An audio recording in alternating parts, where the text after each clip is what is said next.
That's crazy. Anyways, I feel like he's being sneaky, and she's gonna give him another chance. I feel like they're going through something at home. There's obstacles at home, and they're going through something. I see cheating, guys. Oh God, I see him cheating. I see, one of them cheated. I see disagreements, arguments.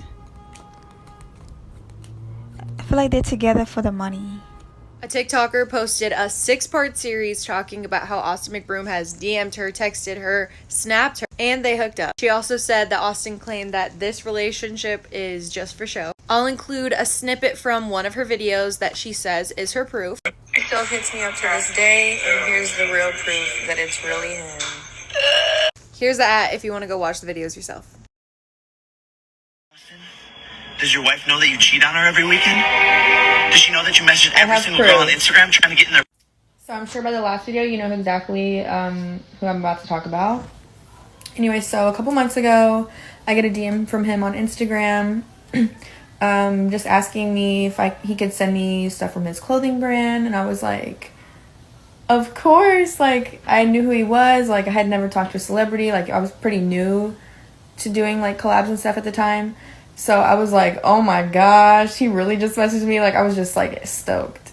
So here was our conversation on Instagram. I mean, it was just typical like collab DM. I did find it a little weird and unnecessary that he needed to text me afterwards. Okay, so here's part 2. So I get to LA. I'm staying in a hotel completely by myself.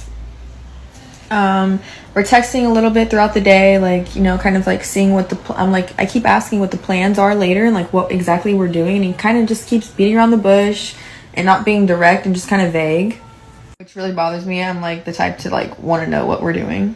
And so like we were supposed to meet at like 6, then it got pushed to 7, then 8, and then I texted him at 9 like, okay, what is the deal? Like, I was like, why are we meeting so late, you know? Like, when he said spot in Malibu, I was like, what does that even mean? Spot? Like, restaurant? Like, what? You know? But anyways, he picks me up in the blue Rolls Royce that everyone knows. So I'm like, okay, so it shouldn't be anything fishy. Like, he's not trying to be sneaky about it, whatever. And then where do we pull up? To a house. A house in Malibu. And I was like, oh my God. Like for part 3. Okay. All right, part 3. So we pull up to a house and I'm like,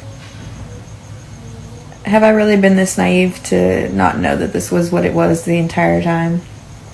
Anyways, at this point, I'm still kind of oblivious, and I'm just like, okay, you know, maybe we're just talking business. Because in the car, we had just talked about, like, other brand deals. He starts telling me, like, him and his wife aren't really together. It's just for publicity, blah, blah, blah. Here's the real proof that it's really him.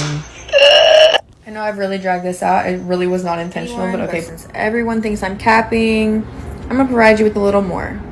They wanted the Uber receipt. Here's the Uber receipt. There's my hotel. There's the house in Malibu. If you know California, you know that's Malibu. Why did I scribble the name out? I don't know. Honestly, I thought it was illegal. I also could just change anybody in my phone to his name, so. But here's a little proof that he is in my contacts. Here is proof that it's his actual Instagram.